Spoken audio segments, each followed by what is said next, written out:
ನೀವು ನೋಡ್ತಾ ಇದ್ದೀರಾ ಕನ್ನಡ ನಾಡಿ. ನಾನು ನವಿತಾ ಜೈನ್. ಭಾರಿ ಮಳೆಗೆ ತತ್ತರಿಸ್ತಾ ಇದೆ ಕಲಬುರಗಿ ಜಿಲ್ಲೆ. ಮಳಖೇಡ ಸೇತುವೆ ಸಂಪೂರ್ಣವಾಗಿ ಮುಳುಗಡೆಯಾಗಿದೆ. ಕಲಬುರಗಿ, ಸೇಡಂ, ಹೈದರಾಬಾದ್ ಸಂಚಾರ ಸಂಪೂರ್ಣವಾಗಿ ಬಂದ್ ಆಗಿದೆ. ಭಾರಿ ಮಳೆ ಬರ್ತಾ ಇದೆ ಅಲ್ಲಿ. ಈ ಹಿನ್ನೆಲೆಯಲ್ಲಿ ನಿನ್ನೆ ಮಧ್ಯರಾತ್ರಿಯಿಂದನೇ ಸಂಚಾರವನ್ನು ಸಂಪೂರ್ಣವಾಗಿ ಸ್ಥಗಿತಗೊಳಿಸಲಾಗಿದೆ. ಕಳೆದ ಮಧ್ಯರಾತ್ರಿಯಿಂದ ಸಂಚಾರ ಬಂದ್ ಆಗಿದ್ದು ಕಲಬುರಗಿ ಸೇಡಂ ರಸ್ತೆ ಸಂಪರ್ಕ ಕಟ್ ಆಗಿದೆ. ಸೇತುವೆಯ ಬಳಿ ಸಾಲುಗಟ್ಟಿ ನಿಂತಿರುವ ಲಾರಿಗಳು.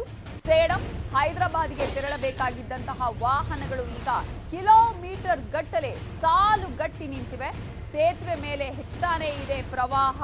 ಆ ಕಾರಣಕ್ಕಾಗಿ ಈಗ ಸಂಪೂರ್ಣ ಬಂದ್ ಆಗಿದೆ. ಈಗ ಯಾವುದೇ ರೀತಿಯ ರಸ್ತೆ ಸಂಪರ್ಕ ಅಲ್ಲಿ ಇಲ್ಲ. ಸಂಚಾರ ಸಂಪೂರ್ಣವಾಗಿ ನಿಷೇಧಿಸಲಾಗಿದೆ.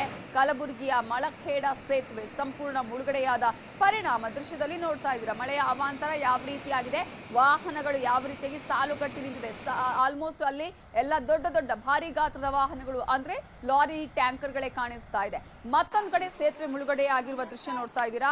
ಕಲಬುರಗಿಯಲ್ಲಿ ಮಳೆಯ ಅವಾಂತರ ಯಾವ ರೀತಿಯಾಗಿದೆ, ಜನಜೀವನ ಅಸ್ತವ್ಯಸ್ತ ಆಗಿರೋದನ್ನ ನೋಡ್ತಾ ಇದ್ದೀರಾ. ಜನ ಈಗ ಒಂದ್ ಕಡೆಯಿಂದ ಮತ್ತೊಂದ್ ಕಡೆಗೆ ಹೋಗೋದಿಕ್ಕೂ ಆಗದಂತಹ ಪರಿಸ್ಥಿತಿ ಇಲ್ಲಿ ನಿರ್ಮಾಣ ಆಗಿರೋದು. ಸೇಡಂ, ಹೈದರಾಬಾದ್ಗೆ ತೆರಳಬೇಕಾಗಿದ್ದಂತಹ ವಾಹನಗಳು ಈಗ ಕಿಲೋಮೀಟರ್ ಗಟ್ಟಲೆ ಅಲ್ಲಿ ಸಾಲುಗಟ್ಟಿ ನಿಂತಿವೆ.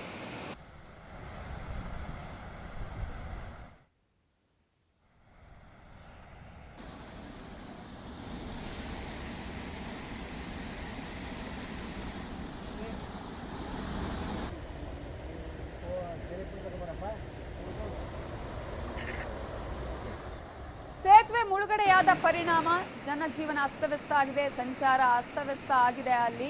ಈಗ ನೀವು ನೋಡ್ತಾ ಇದ್ದೀರಾ ವೆಹಿಕಲ್ಗಳು ಯಾವ ರೀತಿಯಾಗಿ ಸಾಲುಗಟ್ಟಿ ನಿಂತಿದೆ ಅಂತ ಹೇಳಿ. ಆಲ್ಮೋಸ್ಟ್ ಎಲ್ಲಾ ವೆಹಿಕಲ್ಗಳು ಅಲ್ಲೇ ಬ್ಲಾಕ್ ಆಗಿದೆ. ಕಿಲೋಮೀಟರ್ ಗಟ್ಟಲೆ ಅಲ್ಲಿ ವೆಹಿಕಲ್ಗಳು ಸಾಲುಗಟ್ಟಿ ನಿಂತಿರೋದು. ಇದು ಅಲ್ಲಿ ಬಂದಂತಹ ಮಳೆಯಿಂದ ಆದಂತಹ ಪರಿಣಾಮದಿಂದ ಆಗಿರುವಂತಹ ಘಟನೆ. ಇದು ಸೇತುವೆ ಸಂಪೂರ್ಣ ಮುಳುಗಡೆಯಾಗಿದೆ. ಹಾಗಾದ್ರೆ ಅಲ್ಲಿನ ಸಿಚುವೇಶನ್ ಯಾವ ರೀತಿಯಾಗಿದೆ, ಏನ್ ಪರಿಸ್ಥಿತಿ ಇದೆ ಅನ್ನೋದ್ರ ಬಗ್ಗೆ ನಮ್ಮ ರಿಪೋರ್ಟರ್ ಅರುಣ್ ಕುಮಾರ್ ಅಲ್ಲಿನ ಮಾಹಿತಿ ಕೊಟ್ಟಿದ್ದಾರೆ. ಏನಾಗಿದೆ ನೋಡೋಣ. ಕಳೆದ 2-3 ದಿನಗಳಿಂದ ಕಲಬುರಗಿ ಜಿಲ್ಲೆಯಾದ್ಯಂತ ಸುರಿಯುತ್ತಿರುವ ಭಾರಿ ಮಳೆಗೆ ಜನಜೀವನ ತತ್ತರಗೊಂಡಿದೆ. ನೀರು ಏನು ಹೆಚ್ಚಾಗಿ ಮಳೆ ಆಗ್ತಾ ಇದರಿಂದ ಜನಜೀವನ ಅಸ್ತವ್ಯಸ್ತ ಆಗಿದೆ. ಅಲ್ಲದೆ ಜಿಲ್ಲೆಯಾದ್ಯಂತ ಕೆರೆ ಕಟ್ಟೆಗಳು ಕೂಡ ತುಂಬಿ ಹರಿತಾ ಇದ್ದಾವೆ. ಈಗ ನಾವು ಕಲಬುರಗಿಯ ಒಂದು ಮಳಖೇಡ ಬ್ರಿಡ್ಜ್ ಹತ್ತಿರ ಇದ್ದೀವಿ. ಈಗ ನನ್ನ ಬಲಭಾಗದಲ್ಲಿ ನೋಡಬಹುದು ಇಡೀ ಬ್ರಿಡ್ಜ್ ಏನಿದೆ, ಈ ಏನು ಕಾಗಿನ ನದಿಗೆ ಅಡ್ಡಲಾಗಿ ಕಟ್ಟಿರ್ತಕ್ಕಂತಹ ಈ ಬ್ರಿಡ್ಜ್ ಏನಿದೆ ಸಂಪೂರ್ಣವಾಗಿ ಬ್ರಿಡ್ಜ್ ಮುಳುಗಡೆ ಆಗಿದೆ. ರಾಡ್ಗಳು ಮಾತ್ರ ಕಾಣ್ತಾ ಇದ್ದಾವೆ. ಬ್ರಿಡ್ಜ್ ಮೇಲಿಂದ ನೀರು ಹರಿತಾ ಇದರಿಂದ ಸಂಪೂರ್ಣವಾಗಿ ವಾಹನ ಸಂಚಾರ ಸ್ಥಗಿತಗೊಂಡಿದೆ. ಒಂದು ಕಡೆ ಜಿಲ್ಲೆಯಾದ್ಯಂತ ಮಳೆ ಆಗ್ತಾ ಇದ್ರೆ ಮತ್ತೊಂದು ಕಡೆ ಕೆರೆ ಕಟ್ಟೆಗಳು ತುಂಬಿ ಹರಿತಾ ಇದಾವೆ. ಡ್ಯಾಮ್ಗಳಿಂದ ನೀರನ್ನ ನದಿಗೆ ಬಿಡ್ತಾ ಇದರಿಂದ ನದಿಯೂ ಕೂಡ ಮೈದುಂಬಿ ಹರಿತಾ ಇದಾವೆ. ಹೀಗಾಗಿ ಜನರು ಕೂಡ ಒಂದು ಸ್ಥಳದಿಂದ ಬೇರೆ ಸ್ಥಳಕ್ಕೆ ಹೋಗ್ಬೇಕಾದ್ರೆ ಕಷ್ಟಪಡುವಂತ ಪರಿಸ್ಥಿತಿ ನಿರ್ಮಾಣವಾಗಿದೆ. ಈಗ ನೀವು ನೋಡ್ತಾ ಇದ್ದೀರಾ ಬರೀ ಗ್ರಿಲ್ಗಳು ಕಾಣ್ತಾ ಇದಾವೆ. ಇದು ಕಲಬುರಗಿಯ ಒಂದು ಮಳಖೇಡ್ ಬ್ರಿಡ್ಜ್. ಇದು ಕಾಗಿನ ನದಿಗೆ ಅಡ್ಡಲಾಗಿ ಕಟ್ಟಿರ್ತಕ್ಕಂತಹ ಬ್ರಿಡ್ಜ್. ಇದು ಕಲಬುರಗಿಯಿಂದ ಸೇಡಂಗೆ ಅಲ್ಲದೆ ಹೈದರಾಬಾದ್ ಏನು ಹೋಗೋಕೆ ಈ ಮಾರ್ಗವಾಗಿ ಹೈದರಾಬಾದ್ಗೆ ತೆರಳಬೇಕು. ಹಾಗಾಗಿ ಸುಮಾರು ದಿನನಿತ್ಯ ಕೂಡ ಸಾವಿರಾರು ಜನ ವಾಹನ ಸವಾರರು ಮತ್ತೆ ಭಾರಿ ವಾಹನಗಳು ಕೂಡ ಈ ಒಂದು ಬ್ರಿಡ್ಜ್ ಮೇಲಿಂದ ಸಂಚಾರ ಮಾಡ್ತಾ ಇದಾವೆ. ಆದ್ರೆ ಈ ಬ್ರಿಡ್ಜ್ ಕಳೆದ ಮಧ್ಯರಾತ್ರಿಯಿಂದ ಕೂಡ ಬ್ರಿಡ್ಜ್ ಮೇಲಿಂದ ನೀರು ಬರ್ತಾ ಇದ್ದಿದ್ರಿಂದ ಸಂಪೂರ್ಣವಾಗಿ ಏನು ವಾಹನ ಸಂಚಾರವನ್ನ ಸ್ಥಗಿತಗೊಳಿಸಲಾಗಿದೆ. ಹೀಗಾಗಿ ಏನು ಈ ಬ್ರಿಡ್ಜ್ ಅನ್ನು ದಾಟ್ಕೊಂಡು ಹೋಗಕ್ ಆಗದೇನೆ ಕಿಲೋಮೀಟರ್ ಗಂಟಲೆ ವಾಹನ ಕೂಡ ನಿಂತ್ಕೊಂಡಿದ್ದಾವೆ. ಈ ಒಂದು ನದಿಯ ಪಕ್ಕದಲ್ಲಿಯೇ ಒಂದು ರಾಯರ ಮಠ ಇದೆ. ಆ ಮಠದಲ್ಲೂ ಕೂಡ ನೀರು ತುಂಬಿದ್ರಿಂದ ಮಠಕ್ಕೆ ಬರುವಂತ ಭಕ್ತರಿಗೂ ಕೂಡ ಯಾರಿಗೂ ಕೂಡ ಈ ದರ್ಶನವನ್ನು ನೀಡಲಾಗಿಲ್ಲ. ಹೀಗಾಗಿ ಈ ನದಿಯಿಂದ ಪ್ರತಿ ವರ್ಷವೂ ಕೂಡ ಇದೇ ರೀತಿಯ ಒಂದು ಸಮಸ್ಯೆ ಉದ್ಭವ ಆಗುತ್ತೆ. ಹಾಗಾಗಿ ಯಾವ ಮಠದಲ್ಲಿ ನೀರು ಬರಬಾರದು ಅನ್ನೋ ಉದ್ದೇಶದಿಂದ ಮಠಕ್ಕೆ ಅಡ್ಡಲಾಗಿ ಒಂದು ನದಿಗೆ ಅಡ್ಡಲಾಗಿ ಒಂದು ತಡೆಗೋಡೆಯನ್ನು ಕೂಡ ಕಟ್ಟಲಾಗಿದೆ. ಆದ್ರೆ ಆ ತಡೆಗೋಡೆಯು ಕೂಡ ಸಂಪೂರ್ಣವಾಗಿ ಮುಳುಗಡೆ ಆಗುವಂತಹ ದೃಶ್ಯ ನೀವು ನೋಡಬಹುದು. ಇದು ಕಳೆದ ಹಲವು ವರ್ಷಗಳಿಂದ ಈ ಒಂದು ಸಮಸ್ಯೆ ಈ ಭಾಗದ ಜನರಿಗಿದೆ. ಪ್ರತಿನಿತ್ಯವೂ ಕೂಡ ಸಾವಿರಾರು ವಾಹನಗಳು ಈ ಒಂದು ಬ್ರಿಡ್ಜ್ ಮೇಲಿಂದ ಹಾದು ಹೋಗ್ತಾ ಇದಾವೆ. ಅಲ್ಲದೆ ಈ ಸೇಡಂ ಪಟ್ಟಣದಲ್ಲಿ ಸುಮಾರು 3 ಸಿಮೆಂಟ್ ಫ್ಯಾಕ್ಟರಿಗಳಿದಾವೆ. ಇಲ್ಲಿ ಕೂಡ ಸುಮಾರು ದಿನನಿತ್ಯ ಸಾವಿರಾರು ಸಿಮೆಂಟ್ ವಾಹನಗಳು ಕೂಡ ಇನ್ನು ಸಂಚಾರ ಮಾಡ್ತವೆ. ಆದ್ರೆ ಅದಕ್ಕೂ ಕೂಡ ಈಗ ತಡೆ ಹಿಡಿದ್ರಿಂದ ಈ ಬ್ರಿಡ್ಜ್ ನ ನೀರು ಕಡಿಮೆ ಆಗುವವರೆಗೂ ಕೂಡ ಸಂಚಾರಕ್ಕೆ ಯಾವುದೇ ರೀತಿಯ ಅನುವನ್ನ ಮಾಡಿಕೊಡ್ತಾ ಇಲ್ಲ. ಹೀಗಾಗಿ ಜನರಿಗೂ ಕೂಡ ತೊಂದರೆ ಆಗ್ತಾ ಇದೆ. ಅಲ್ಲದೆ ಕಳೆದ 3 ವರ್ಷಗಳಿಂದ ಏನು ಈ ಬ್ರಿಡ್ಜ್ಗೆ ಅಡ್ಡಲಾಗಿ ಮತ್ತೊಂದು ಏನು ಎತ್ತರಕ್ಕೆ ಒಂದು ಬ್ರಿಡ್ಜ್ ಅನ್ನು ಕಟ್ಟುವಂತ ಕೆಲಸ ನಡೀತಾ ಇದೆ. ಆದ್ರೆ ಕಳೆದ 3 ವರ್ಷಗಳಿಂದ ಕೂಡ ಈ ಬ್ರಿಡ್ಜ್ ಅನ್ನ ಇನ್ನೂ ಕೂಡ ಕಾಮಗಾರಿ ಪೂರ್ಣವಾಗಿಲ್ಲ. ಇದು ಇನ್ನು ನೋಡಬಹುದು ನದಿಯು ಕೂಡ ತುಂಬಿ ಹರಿತಾ ಇದೆ. ಇನ್ನು ಪ್ರತಿ ಕ್ಷಣವೂ ನದಿಯ ನೀರನ್ನು ಹೆಚ್ಚಾಗ್ತಾ ಇದರಿಂದ ಜನರಿಗೆ ಆತಂಕ ಕೂಡ ಮನೆ ಮಾಡಿದೆ. ಸುಮಾರು ಲಕ್ಷಾಂತರ ಹೆಕ್ಟರ್ ಬೆಳೆಗಳು ಕೂಡ ಸಂಪೂರ್ಣವಾಗಿ ನಾಶ ಆಗಿದೆ. ಹೊಲಗಳು ಕೂಡ ನದಿಯಂತೆ ಮಾರ್ಪಾಡಾಗಿದ್ದಾವೆ. ಹೀಗಾಗಿ ಈ ಒಂದು ಸಂಚಾರಕ್ಕೆ ಅನುವು ಮಾಡಿಕೊಳ್ಳಕ್ಕೆ ಆದಷ್ಟು ಬೇಗ ಬ್ರಿಡ್ಜನ್ನು ನಿರ್ಮಾಣ ಮಾಡಿ ಸಂಚಾರಕ್ಕೆ ಯಾವುದೇ ರೀತಿಯ ತಡೆ ಆಗದಂತೆ ನೋಡ್ಕೊಳ್ಬೇಕು ಅನ್ನೋ ಮಾತು ಕೂಡ ಇಲ್ಲಿನ ಸಾರ್ವಜನಿಕರು ಹೇಳ್ತದೆ. ಅರುಣ್ ಕುಮಾರ್ ಕದಂ, ನ್ಯೂಸ್ 18 ಕನ್ನಡ, ಕಲಬುರಗಿ. ಮಹಾರಾಷ್ಟ್ರದಲ್ಲಿ ಚಾಲಕನೊಬ್ಬನ ನಿರ್ಲಕ್ಷ್ಯ ಹಾಗೂ ಬೇಜವಾಬ್ದಾರಿಯಿಂದ ಪ್ರವಾಹದಲ್ಲಿ ಎಂಎಸ್ಆರ್ಟಿಸಿ ಬಸ್ ಕೊಚ್ಚಿ ಹೋಗಿದೆ. ಯಾವತ್ಮಲ್ ಜಿಲ್ಲೆಯ ದಹಗಾಂವ್ ಎಂಬಲ್ಲಿ ಈ ಘಟನೆ ನಡೆದಿದೆ. ಭಾರೀ ಮಳೆಯಿಂದ ಹಳ್ಳದ ನೀರು ಸೇತುವೆ ಮೇಲೆ ಉಕ್ಕಿ ಹರಿತಾ ಇದ್ರು ಚಾಲಕ ಹಾಗೆ ಭಂಡ ಧೈರ್ಯ ತೋರಿಸಿ ಹೋಗಿದ್ದಾನೆ. ಈ ವೇಳೆ ಪ್ರವಾಹಕ್ಕೆ ಸಿಲುಕಿ ಬಸ್ ನೀರಲ್ಲಿ ಮುಳುಗಿದೆ. ಬಸ್ನಲ್ಲಿ 12ರಿಂದ 15ಕ್ಕೂ ಹೆಚ್ಚು ಪ್ರಯಾಣಿಕರಿದ್ರು ಎನ್ನಲಾಗಿದೆ. 2 ಪ್ರಯಾಣಿಕರು ನೀರಲ್ಲಿ ಮುಳುಗಿ ಸಾವನ್ನಪ್ಪಿದ್ದಾರೆ. ಉಳಿದವರನ್ನ ಸ್ಥಳೀಯರು ರಕ್ಷಣೆ ಮಾಡಿದ್ದಾರೆ.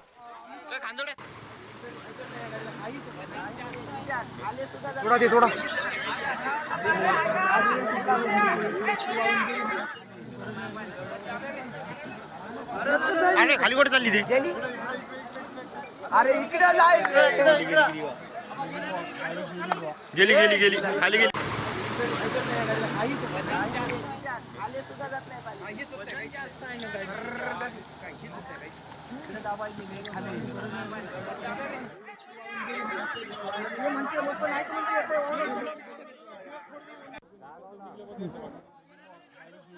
गेली गेली गेली खाली गेली खाली.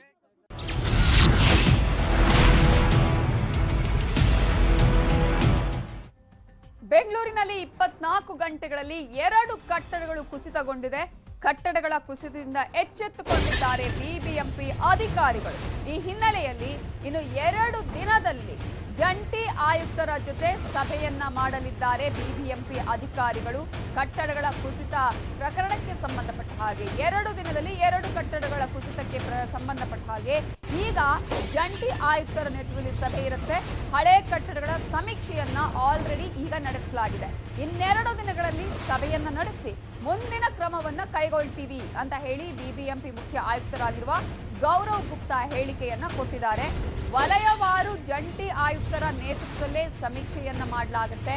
ಸಮೀಕ್ಷೆ ನಡೆಸಿ ನೋಟಿಸ್ ಕೊಟ್ಟಿದ್ದಾರಾ ಅಂತ ಹೇಳಿ ಪರಿಶೀಲನೆಯನ್ನ ಮಾಡಲಾಗುತ್ತೆ. ಒಂದು ವೇಳೆ ನೋಟಿಸ್ ಅನ್ನ ಕೊಟ್ಟಿದ್ರೆ ಅವರಿಗೆ ಮತ್ತೆ ಕೊಡುವ ಅಗತ್ಯ ಇಲ್ಲ ಅನ್ನೋದನ್ನ ಬಿಬಿಎಂಪಿ ಮುಖ್ಯ ಆಯುಕ್ತರು ಹೇಳಿದ್ದಾರೆ.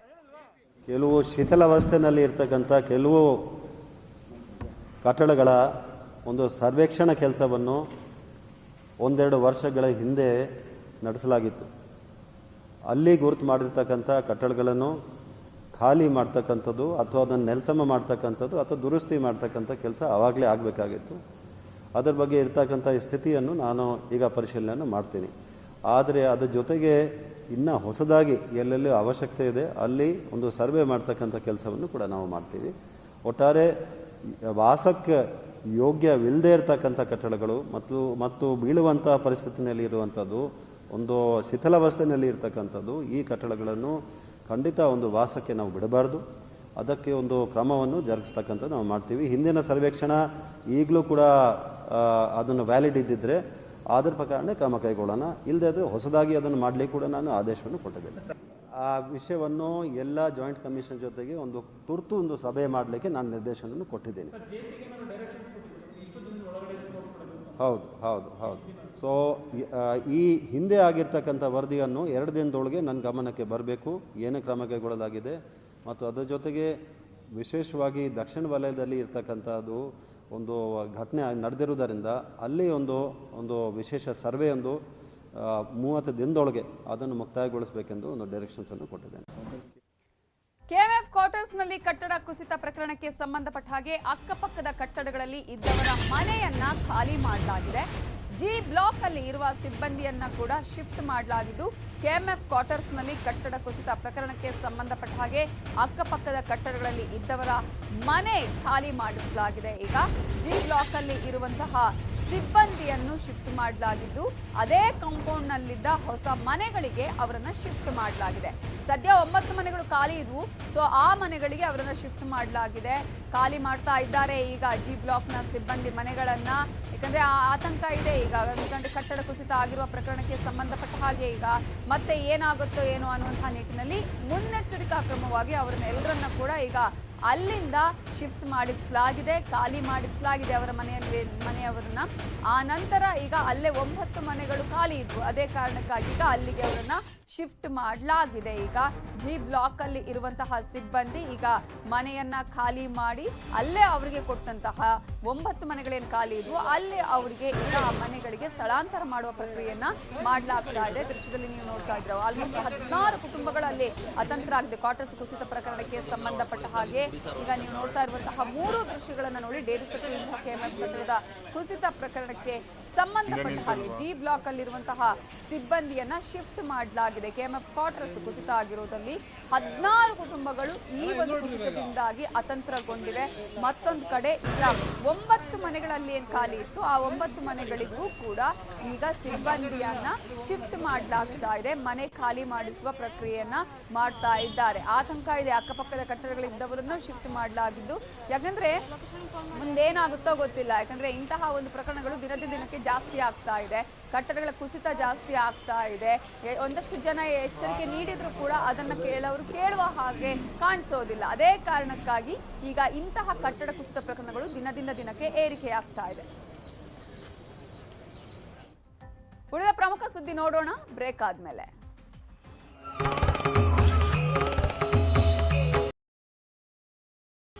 Welcome back. ಪಂಜಾಬ್ನಲ್ಲಿ ರಾಜಕೀಯ ಚಟುವಟಿಕೆ ಗರಿಗೆದರಿದೆ. ಕಾಂಗ್ರೆಸ್ ಅಧ್ಯಕ್ಷ ಸ್ಥಾನಕ್ಕೆ ಸಿದ್ದು ರಾಜೀನಾಮೆಯನ್ನ ಕೊಟ್ಟಿದ್ದಾರೆ. ನವಜೋತ್ ಸಿಂಗ್ ಸಿದ್ದು ರಾಜೀನಾಮೆಯನ್ನ ಸಲ್ಲಿಸಿದ್ದು ಪಂಜಾಬ್ನಲ್ಲಿ ರಾಜಕೀಯ ಚಟುವಟಿಕೆ ಗರಿಗೆದರಿದೆ. ಈಗ ಕಾಂಗ್ರೆಸ್ ಅಧ್ಯಕ್ಷ ಸ್ಥಾನಕ್ಕೆ ನವಜೋತ್ ಸಿಂಗ್ ಸಿದ್ದು ರಾಜೀನಾಮೆಯನ್ನ ಸಲ್ಲಿಕೆ ಮಾಡಿದ್ದಾರೆ. 72 ದಿನಗಳ ಬಳಿಕ, ಅಂದ್ರೆ ಅಧ್ಯಕ್ಷ ಸ್ಥಾನವನ್ನ ಪಡೆದುಕೊಂಡು 72 ದಿನಗಳ ಬಳಿಕ ಸಿದ್ದು ಈಗ ರಾಜೀನಾಮೆಯನ್ನ ಸಲ್ಲಿಕೆ ಮಾಡಿದ್ದಾರೆ. ಪಂಜಾಬ್ ಕಾಂಗ್ರೆಸ್ ಅಧ್ಯಕ್ಷತೆಗೆ ರಾಜೀನಾಮೆ ಸಲ್ಲಿಕೆ ಮಾಡಿದ್ದು ಅಲ್ಲಿ ಈಗ ಭಾರಿ ಹೈಡ್ರಾಮಾ ನಡೀತಾ ಇದೆ. ಪಂಜಾಬ್ ಕಾಂಗ್ರೆಸ್ನಲ್ಲಿ ಭಾರಿ ಹೈಡ್ರಾಮಾ. ಕಳೆದ ಕೆಲವು ದಿನಗಳ ಹಿಂದೆ ಏನಾಯಿತು ಅನ್ನೋದನ್ನ ನಾವು ನೋಡಿದೀವಿ. ಅಲ್ಲಿ ಸಿಎಂ ಸ್ಥಾನಕ್ಕೆ ಸಂಬಂಧಪಟ್ಟ ಹಾಗೆ ಮಾಜಿ ಸಿಎಂ ಅಮರಿಂದರ್ ಸಿಂಗ್ ದೆಹಲಿಗೆ ದೌಡಾಯಿಸಿದ್ದಾರೆ. ದೆಹಲಿಗೆ ಭೇಟಿ ಕೊಟ್ಟ ಬೆನ್ನಲ್ಲೇ ಸಿದ್ದು ಅವರ ಈ ರಾಜೀನಾಮೆ ಇದೆಯಲ್ಲ, ನವಜೋತ್ ಸಿಂಗ್ ಸಿದ್ದು ಅವರ ಈ ರಾಜೀನಾಮೆ ಅನೇಕ ಈಗ ಊಹಾಪೋಹಗಳಿಗೆ ಕಾರಣ ಆಗಿದೆ. ಏನಾಗಬಹುದು ಅನ್ನೋದು. ಸೋನಿಯಾ ಗಾಂಧಿಗೆ ರಾಜೀನಾಮೆ ಪತ್ರವನ್ನ ಈಗ ರವಾನೆ ಮಾಡಿದ್ದಾರೆ. ಅವರ ಹೆಸರು ಕೇಳಿ ಬರ್ತಾ ಇತ್ತು ಈ ಒಂದು ಸಿಎಂ ಸ್ಥಾನಕ್ಕೆ ಸಂಬಂಧಪಟ್ಟ ಹಾಗೆ, ಆದ್ರೆ ಅದು ತಪ್ಪು. ಜೊತೆಗೆ ಈಗ ಕಾಂಗ್ರೆಸ್ ಅಧ್ಯಕ್ಷ ಸ್ಥಾನಕ್ಕೂ ಕೂಡ ಈಗ ಅವರಿಂದ ತಪ್ಪಿದೆ. ಈ ಹಿನ್ನೆಲೆಯಲ್ಲಿ ಏನಾಗತ್ತೆ, ಯಾವ ರೀತಿಯ ಬೆಳವಣಿಗೆಗಳಿಗೆ ಕಾರಣ ಆಗತ್ತೆ ಕಾದು ನೋಡಬೇಕು.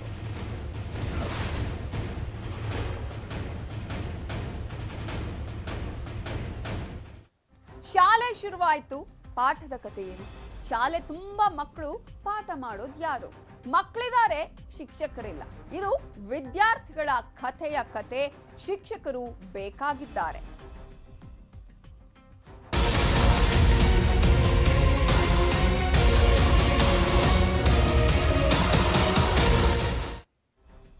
ರಾಜ್ಯದಲ್ಲಿ ದೂರ ಆಗ್ತಾ ಇದೆ ಕೊರೋನಾ ಭೀತಿ. ಶೀಘ್ರದಲ್ಲೇ 1 ರಿಂದ 5ನೇ ತರಗತಿಯ ಕ್ಲಾಸ್ಗಳು ಆರಂಭ ಆಗುತ್ತೆ.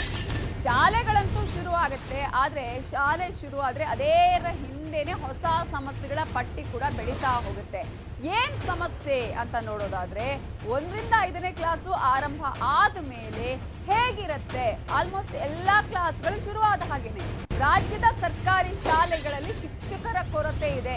ಸುಮಾರು 40,000 40 50 400 ಅಲ್ಲ, 40,000 ಶಿಕ್ಷಕರ ಕೊರತೆ ಇದ್ದು, ಶಿಕ್ಷಕರಿಲ್ಲದೆ ಶಾಲೆಗಳನ್ನು ತೆರೆದ್ರೆ ಏನ್ ಪ್ರಯೋಜನ? ಮಕ್ಕಳಿಗೆ ಗುಣಮಟ್ಟದ ಶಿಕ್ಷಣ ಸಿಗುತ್ತಾ ಅನ್ನುವ ಪ್ರಶ್ನೆ ಇಲ್ಲಿ ಬಹಳ ಮುಖ್ಯವಾಗಿ ಕಾಡ್ತಾ ಇದೆ.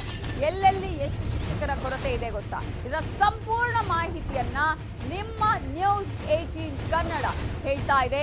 ಎಕ್ಸ್ಕ್ಲೂಸಿವ್ ಮಾಹಿತಿಯನ್ನ ನಾವು ಕೊಡ್ತಾ ಇದ್ದೀವಿ. ಹಾಗಾದ್ರೆ ಪ್ರಾಥಮಿಕ ಶಾಲೆಯ ಲೆಕ್ಕವನ್ನ ನೋಡೋಣ. ಒಟ್ಟು ಶಾಲೆಗಳಿರೋದು 43,728, ಒಟ್ಟು ಹುದ್ದೆ ಇರೋದು 1,88,540, ಭರ್ತಿ ಆಗಿರೋದು 1,62,277, ಖಾಲಿ ಇರುವ ಹುದ್ದೆಗಳು 25,813, ಬಾಕಿ ನೇರ ನೇಮಕಾತಿ ಹುದ್ದೆ ಇರುವಂತದ್ದು 19,355 ಆದ್ರೆ ಬಾಕಿ ಬಡ್ತಿ ಹುದ್ದೆಗಳು 6,458. ಭರ್ತಿಯಾಗಿರುವ ಹುದ್ದೆ 1,62,727, ಖಾಲಿ ಇರುವಂತಹ ಹುದ್ದೆ ಈಗಾಗಲೇ ನಾವು ನೋಡಿದ್ವಿ 25,813. ಇನ್ನು ಅನುದಾನಿತ ಪ್ರಾಥಮಿಕ ಶಾಲೆಗಳ ಲೆಕ್ಕ ನೋಡೋಣ. ಒಟ್ಟು ಶಾಲೆ ಇರೋದು 3027, ಒಟ್ಟು ಹುದ್ದೆಗಳಿರೋದು 22,055, ಭರ್ತಿ ಹುದ್ದೆ ಆಗಿರೋದು 15,931, ಖಾಲಿ ಇರುವ ಹುದ್ದೆ 6,124. ಅನುದಾನ ರಹಿತ ಶಾಲೆಯಲ್ಲಿ ಒಟ್ಟು ಶಾಲೆಗಳನ್ನ ನಾವು ನೋಡಿದ್ವಿ. ಈಗ 14,058, ಒಟ್ಟು ಹುದ್ದೆ ಇರೋದು 98,634, ಭರ್ತಿ ಆಗಿರೋದು 95,546, ಖಾಲಿ ಇರೋದು 3,088 ಹುದ್ದೆಗಳು ಖಾಲಿ ಇದೆ. ಶಿಕ್ಷಕರ ಕೊರತೆಯನ್ನ ನಾವು ನೋಡ್ತಾ ಇದ್ವಿ. ಇನ್ನು ಪ್ರೌಢಶಾಲೆಗಳನ್ನ ನೋಡೋದಾದ್ರೆ ಪ್ರೌಢಶಾಲೆಯ ಒಟ್ಟು ಹುದ್ದೆಗಳು 48,000 ಆದ್ರೆ ಸರ್ಕಾರಿ ಪ್ರೌಢಶಾಲೆಗಳಿರೋದು 8,484, ಅನುದಾನಿತ ಶಾಲೆಗಳಿರೋದು 1,116.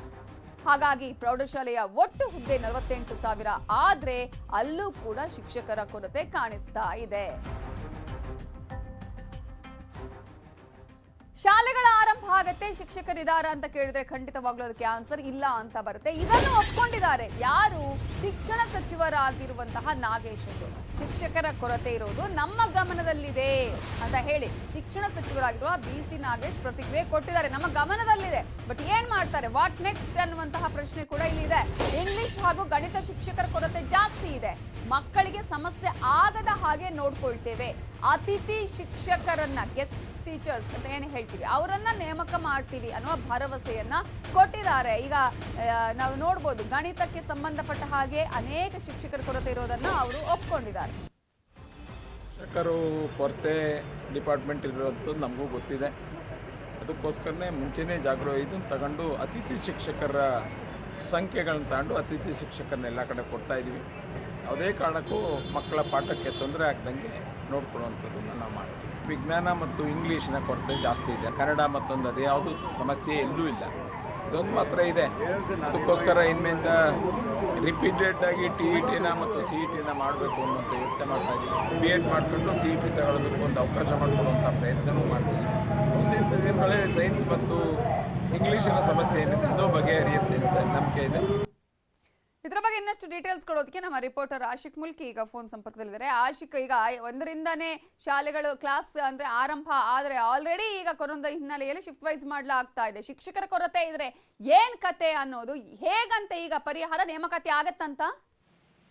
ಅಂದ್ರೆ ನವಿತಾ ಜೈನ್, ಇದು ಹೌದು, ಶಾಲೆ ಶುರುವಾಗುತ್ತೆ, ಆದ್ರೆ ಶಿಕ್ಷಕರ ಕೊರತೆ ಅನ್ನೋದು ನಮ್ಮ ಮುಂದಿರುವಂತ ಪ್ರಶ್ನೆ. ಈಗಾಗಲೇ 5,000 ಶಿಕ್ಷಕರನ್ನ ನಾವು ಅಪಾಯಿಂಟ್ ಮಾಡ್ಕೋತೀವಿ ಅಂತ ಸ್ವತಃ BC ನಾಗೇಶ್ ಶಿಕ್ಷಣ ಸಚಿವರು ಹೇಳಿದ್ದಾರೆ. ಆದ್ರೆ ಸದ್ಯಕ್ಕೆ ಎಷ್ಟು ಶಿಕ್ಷಕರು ಬೇಕು? ಪ್ರಾಥಮಿಕ ಶಾಲೆಗೆನೆ ಸುಮಾರು 25,000ಕ್ಕೂ ಹೆಚ್ಚಿನ ಶಿಕ್ಷಕರ ಅಗತ್ಯ ಇದೆ. ಅದರಲ್ಲಿ 75% ನೇರ ನೇಮಕಾತಿ ಮಾಡ್ತಾರೆ, 25% ಬಡ್ತಿ ನೇಮಕಾತಿಯನ್ನ ಮಾಡ್ತಾರೆ. ಹಾಗಿದ್ರು ಇವರು ಅಪಾಯಿಂಟ್ ಮಾಡ್ತೀನಿ ಅಂತ ಹೇಳ್ತಾ ಇರುವಂತ 5,000 ಶಿಕ್ಷಕರು ಏನಿದ್ದಾರೆ ಅದು ಪ್ರಾಥಮಿಕ ಶಿಕ್ಷಣಕ್ಕೆ ಸಾಕಾಗಲ್ಲ. ಅದರ ಹೊರತಾಗಿ ಪ್ರೌಢಶಾಲೆ ಇದೆ. ಆ ಪ್ರೌಢಶಾಲೆಯಲ್ಲಿ ಮತ್ತೆ ಏನು ಬೇರೆ ಇಂಗ್ಲಿಷ್ ಮತ್ತೆ ಗಣಿತಕ್ಕೆ ಬೇಕಾಗಿರುವಂತ ಹೆಚ್ಚುವರಿ ಶಿಕ್ಷಕರು ಬೇಕು. ಈಗಾಗಲೇ ರಾಜ್ಯದಲ್ಲಿ ಸುಮಾರು 1.5 ವರ್ಷಗಳಿಂದ ಮಕ್ಕಳಿಗೆ ಸರಿಯಾದ ಉತ್ತಮ ಗುಣಮಟ್ಟದಂತ ಶಿಕ್ಷಣ ಸಿಗದೆ ಮಕ್ಕಳು ಕೂಡ ಶೈಕ್ಷಣಿಕ ಶಿಕ್ಷಣದಿಂದ ವಂಚಿತರಾಗಿದ್ದಾರೆ. ಇಷ್ಟೆಲ್ಲ ಅಡೆತಡೆಗಳು ಇದ್ರೂ ಕೂಡ 1ರಿಂದ 5ನೇ ಕ್ಲಾಸ್ ಮುಂದಿನ ಅಕ್ಟೋಬರ್ 17ರ ನಂತರ ಶುರುವಾಗುತ್ತೆ ಅನ್ನುವಂತ ಒಂದು ಮಾಹಿತಿ ನಮಗಿದೆ. ಒಟ್ಟಾರೆಯಾಗಿ ಈ ಒಂದು ಶಾಲೆ ಏನ್ ಶುರುವಾಗ್ತಾ ಇದೆ, ಶಾಲೆ ಶುರುವಾಗೋದಕ್ಕೂ ಮೊದಲೇ ಇವರು ಶಿಕ್ಷಕರನ್ನ ಅಪಾಯಿಂಟ್ ಮಾಡ್ಕೊಂಡಿಲ್ಲ ಅಂತಂದ್ರೆ ಮತ್ತೆ ಶಾಲೆ ಶುರುವಾಗಿ ಮಕ್ಕಳಿಗೆ ಸಿಗುವಂತ ಶಿಕ್ಷಣ ಏನಿದೆ ಅದರ ಗುಣಮಟ್ಟ ಯಾವ ರೀತಿಯದ್ದಾಗಿರುತ್ತೆ ಅಂತ ನಾವು ಜಸ್ಟ್ ಊಹೆ ಮಾಡಿದ್ರೆ ಸಾಕು ನವಿತಾ. ಓಕೆ, ಈಗ ಒಂದ್ ಕಡೆ ನಾವು ನೋಡ್ತಾ ಇದ್ವಿ, ಸಂಪೂರ್ಣವಾಗಿ ಈಗ ಮಕ್ಕಳಿಗೆ ತುಂಬಾ ರೀತಿಯ ಎಚ್ಚರಿಕೆಯನ್ನು ವಹಿಸಬೇಕಾಗತ್ತೆ. ಶಿಫ್ಟ್ ವೈಸ್ ಮಾಡ್ತಾ ಇದ್ದಾರೆ, ಡಬಲ್ ಸಂಖ್ಯೆಯಲ್ಲಿ ಬೇಕಾಗತ್ತೆ ಶಿಕ್ಷಕರು ಅಂತ. ಆದ್ರೆ ನೇಮಕಾತಿಯ ಪ್ರಕ್ರಿಯೆನ ನಾವು ಹಲವು ವರ್ಷಗಳಿಂದ ನೋಡ್ತಾ ಇದೀವಿ, ಇಲ್ಲ ಅಂತ ಹೇಳಿ. ಅಟ್ಲೀಸ್ಟ್ ಈ ಸಲ ಅದರ ಬಗ್ಗೆ ಗಮನ ಕೊಡುವಂತಹ ಪ್ರಯತ್ನ ಮಾಡಿದ್ರೆ ಅದು ಕೇವಲ ಭರವಸೆ ಮಾತ್ರನಾ? ಖಂಡಿತ. ಇದು ಈಗಾಗಲೇ ಶಿಕ್ಷಣ ಸಚಿವರು ಹೇಳ್ದಂಗೆ ಇದ್ರ ನಾವು ಆದಷ್ಟು ಬೇಗ 5,000 ಶಿಕ್ಷಕರನ್ನ ಮಾಡ್ತೀವಿ ಅಂತ ಹೇಳ್ತಿದ್ದಾರೆ. ಆದ್ರೆ ಇನ್ನೂ ಕೂಡ ಅದಕ್ಕೆ ಬೇಕಾಗಿರುವಂತ ಪ್ರೊಸೀಜರ್ ಶುರುವಾಗಿಲ್ಲ.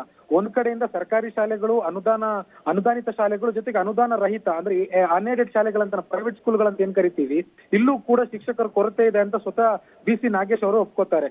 ಅಂದ್ರೆ ಸರ್ಕಾರ ಮತ್ತು ಅನುದಾನಿತ ಶಾಲೆಗಳಿಗೂ ಶಿಕ್ಷಕರ ಕೊರತೆ ಇದೆ, ಪ್ರೈವೇಟ್ ಸ್ಕೂಲ್ಗಳಿಗೂ ಈಗಾಗಲೇ ಶಿಕ್ಷಕರ ಕೊರತೆ ಇದೆ. ಆದ್ರೆ ಪ್ರೈವೇಟ್ ಸ್ಕೂಲ್ಗಳ ಶಿಕ್ಷಕರ ನೇಮಕಾತಿ ಜವಾಬ್ದಾರಿ ಸರ್ಕಾರದ್ದಲ್ಲ, ಅದು ಪ್ರೈವೇಟ್ ಸೆಕ್ಟರ್ಗಳದ್ದು. ಆದ್ರೆ ಇವರು ಸರ್ಕಾರಿ ಮತ್ತು ಅನುದಾನಿತ ಶಾಲೆಗಳಿಗೆ ಬೇಕಾಗಿರುವಂತಹ ಶಿಕ್ಷಕರ ಪೂರೈಕೆ ಇವ್ರ ಕೈನ ಮಾಡಕ್ ಆಗ್ತಿಲ್ಲ ಅಂತಂದ್ರೆ ನಿಜಕ್ಕೂ ಕಷ್ಟ ನವಿತಾ. ಥ್ಯಾಂಕ್ ಯು ಆಶಿಕ್ ಡೀಟೇಲ್ಸ್ಗೆ. ಉಳಿದ ಪ್ರಮುಖ ಸುದ್ದಿ ನೋಡೋಣ ಬ್ರೇಕ್ ಆದ್ಮೇಲೆ. ಹಾರ್ಪಿಕ್ ನ್ಯೂಸ್ 18 ಮಿಷನ್ ಪಾನಿ ಅಭಿಯಾನದಲ್ಲಿ ನಾವಿವತ್ತು ರಾಜಸ್ಥಾನದ ಉಷಾ ಶರ್ಮಾ ಅವರ ಸಾಧನೆ ಬಗ್ಗೆ ತಿಳಿದುಕೊಳ್ಳೋಣ. ಉಷಾ ಶರ್ಮಾ ಶೌಚಾಲಯ ಸಮಸ್ಯೆಯಿಂದ ತಾವು ಮಾತ್ರ ಹೊರಗೆ ಬರೋದಲ್ಲದೆ ಇತರೆ ನೂರಾರು ಮಹಿಳೆಯರ ಸಮಸ್ಯೆಗೂ ಮುಕ್ತಿ ಹಾಡಿದ್ದಾರೆ. ಇವರ ಸಾಧನೆಯನ್ನ ಗುರುತಿಸಿದ ಕೇಂದ್ರ ಸರ್ಕಾರ 2020ರಲ್ಲಿ ಪದ್ಮಶ್ರೀ ಪ್ರಶಸ್ತಿಯನ್ನ ಕೊಟ್ಟು ಗೌರವಿಸಿದೆ.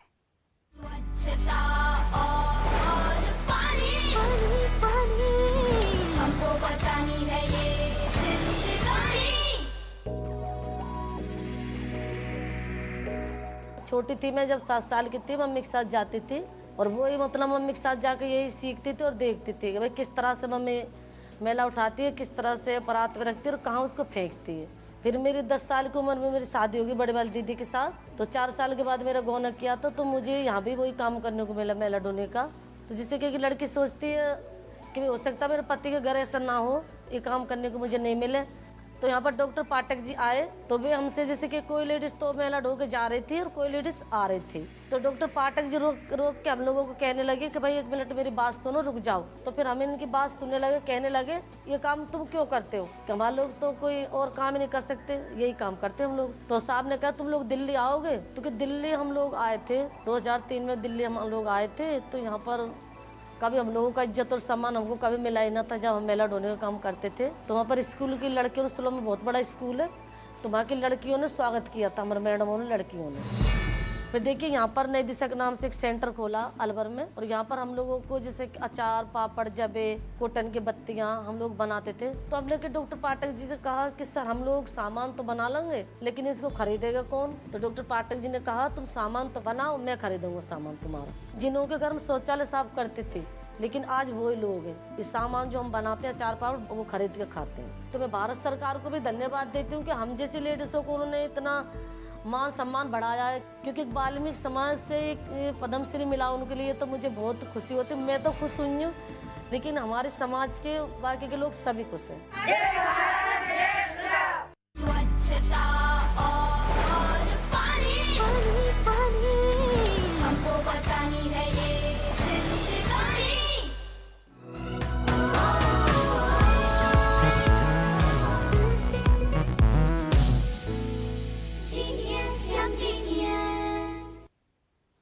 ಕಳೆದ ವರ್ಷ ನ್ಯೂಸ್ 18 ಹಾಗೂ ಬೈಜು ಸೇರಿ ಯಂಗ್ ಜೀನಿಯಸ್ ಅನ್ನುವ ವಿಶೇಷ ಅಭಿಯಾನ ಮಾಡಿತ್ತು. ದೇಶದಾದ್ಯಂತ ಮಕ್ಕಳ ಪ್ರತಿಭೆ ಅನಾವರಣ ಮಾಡೋದಕ್ಕೆ ವೇದಿಕೆ ಕಲ್ಪಿಸಿಕೊಟ್ಟಿತ್ತು. ಕಲೆ, ಸಾಹಿತ್ಯ, ವಿಜ್ಞಾನ, ಸಂಗೀತ, ಕ್ರೀಡೆ ಹೀಗೆ ನಾನಾ ಕ್ಷೇತ್ರಗಳ ಸಾಧಕ ಮಕ್ಕಳನ್ನ ಈ ಅಭಿಯಾನದಲ್ಲಿ ಗುರುತಿಸಿ ದೇಶಕ್ಕೆ ಪರಿಚಯ ಮಾಡಿಕೊಟ್ಟಿತ್ತು. ಈಗ ಶೀಘ್ರದಲ್ಲೇ ಯಂಗ್ ಜೀನಿಯಸ್ ಸೀಸನ್ 2 ನಿಮ್ಮ ಮುಂದೆ ಬರ್ತಿದ್ದು, ನಿಮ್ಮ ಮಕ್ಕಳಲ್ಲೂ ವಿಶೇಷ ಪ್ರತಿಭೆ ಹೊಂದಿದ್ರೆ ಈಗಲೇ news18.com/younggenius ಅಥವಾ ಬೈಜೂಸ್ ಆಪ್ ಡೌನ್ಲೋಡ್ ಮಾಡಿ ರಿಜಿಸ್ಟರ್ ಮಾಡಿಸಿ.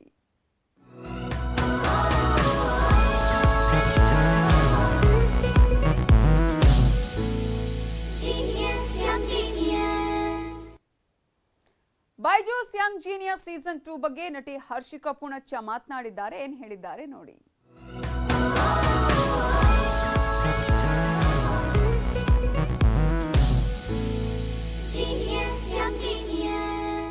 ನಮಸ್ಕಾರ, ನಾನು ನಿಮ್ಮ ಹರ್ಷಿಕಾ ಪೂಣಚ್ಚ. ನಮ್ಮ ಸುತ್ತಮುತ್ತ ಸಾಕಷ್ಟು ಯಂಗ್ ಜೀನಿಯಸ್ಗಳಿರ್ತಾರೆ, ತುಂಬಾನೇ ಪ್ರತಿಭಾವಂತ ಮಕ್ಕಳಿರ್ತಾರೆ.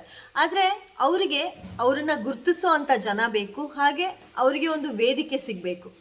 ಈಗ ನ್ಯೂಸ್ 18 ಕನ್ನಡದವರು ಇಂತಹ ಮಕ್ಕಳಿಗೆ ಒಂದು ವೇದಿಕೆಯನ್ನ ಕೊಡ್ತಾ ಇದ್ದಾರೆ. ಆ ವೇದಿಕೆಯ ಹೆಸರು, ಆ ಕಾರ್ಯಕ್ರಮದ ಹೆಸರು ಯಂಗ್ ಜೀನಿಯಸ್ ಅಂತ. ಸೊ ನಿಮ್ಮ ಸುತ್ತಮುತ್ತಲು ಯಾವ್ದಾದ್ರು ಮಕ್ಕಳು ತುಂಬಾನೇ ಬ್ರಿಲಿಯಂಟ್ ಆಗಿದ್ದು, ತುಂಬಾನೇ ಸ್ಮಾರ್ಟ್ ಆಗಿದ್ದು, ನಿಮಗೆ ಆ ಮಕ್ಕಳು ಈ ಒಂದು ಕಾರ್ಯಕ್ರಮದಲ್ಲಿ ಭಾಗವಹಿಸಬೇಕು ಅಂತ ನಿಮಗೆ ಅನ್ಸಿದ್ರೆ ದಯವಿಟ್ಟು ಅವ್ರನ್ನ ನಾಮಿನೇಟ್ ಮಾಡಿ. So all the best to all the young geniuses. ಒಳ್ಳೇದಾಗ್ಲಿ. Take care. God bless. ನಾವು ಮತ್ತೆ ಬಂದಿದ್ದೀವಿ ಇಂಥದ್ದೇ ಯಂಗ್ ಜೀನಿಯಸ್ಗಳ ಹುಡುಕಾಟದಲ್ಲಿ. ಅವರನ್ನ ಈಗಲೇ ರಿಜಿಸ್ಟರ್ ಮಾಡಿ news18.com/younggenius ಅಥವಾ ಬೈಜೂಸ್ ಆಪ್ ನ ಯಂಗ್ ಜೀನಿಯಸ್ ಸೆಕ್ಷನ್ಗೆ ಲಾಗ್ ಆನ್ ಮಾಡಿ ಶೀಘ್ರದಲ್ಲಿ.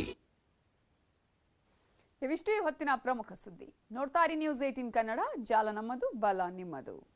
ಈ ವಾರ್ತೆಯ ಮುಖ್ಯಾಂಶಗಳ ಪ್ರಾಯೋಜಕರು ಹೇರ್ ಸಫಾ ಮೊದಲ ದಿನದಿಂದಲೇ ಪರಿಣಾಮಕಾರಿ, ಮತ್ತೆ ಇದರ